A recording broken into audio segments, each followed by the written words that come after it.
Narration, change the narration. ন্যারেশনকে স্পিচও বলা হয়, উক্তি বলে।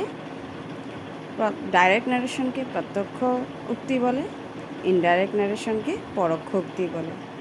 আজ আমি বলবো ডাইরেক্ট ন্যারেশন থেকে ইনডাইরেক্ট ন্যারেশন করার নিয়ম। He said to me, I know you. He said to me, said past টেন্সে আছে। I know you simple present টেন্সে আছে। সিম্পল প্রেজেন্ট টেন্সে থাকলে সেটাকে সিম্পল পাস্ট টেন্সে নিতে হয়। ইনডাইরেক্ট হবে he said to me, conjunction লাগাতে হবে দ্যাট। আই এখানে হিকে বোঝাচ্ছে, সেই জন্য এখানে সাবজেক্ট কী হয়ে যাবে, হি হয়ে যাবে। নো প্রেজেন্ট টেন্স ছিল, পাস্ট টেন্সে করলে নিউ হবে। ইউ মিকে বোঝাচ্ছে, সেই জন্য এখানে মি হবে। তো he said to me that he knew me. Number 2, direct আছে he said I can give you only 5 rupees। He said past টেন্সে আছে। I can give you simple present tense, সেটাকেও সিম্পল পাস্টে নিতে হবে। হি সেড কনজাংশন হবে that.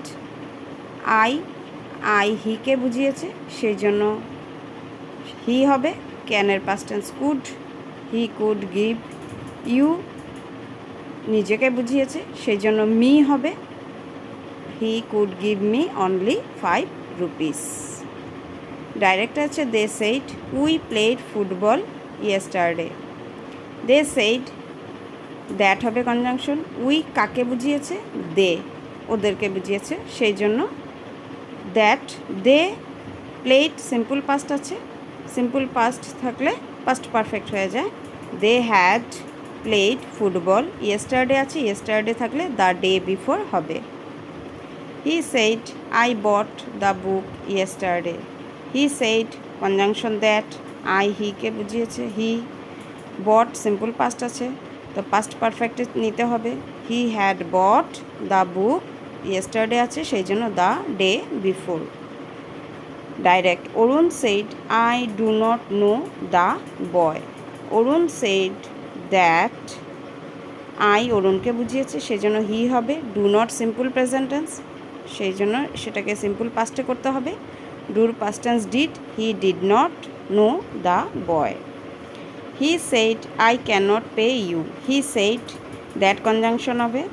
I হিকে বুঝিয়েছে, হি হবে এখানে। ক্যান নট হয়ে যাবে পাস্ট টেন্সে। কুড নট, কারণ সিম্পল প্রেজেন্ট টেন্স আছে, সিম্পল পাস্ট টেন্স হবে। He could not pay. He said ইউকে বুঝিয়েছে, ইউ সেখানে থার্ড পারসন আছে, সেই জন্য ইউটা হয়ে যাবে him. He said that he could not pay him.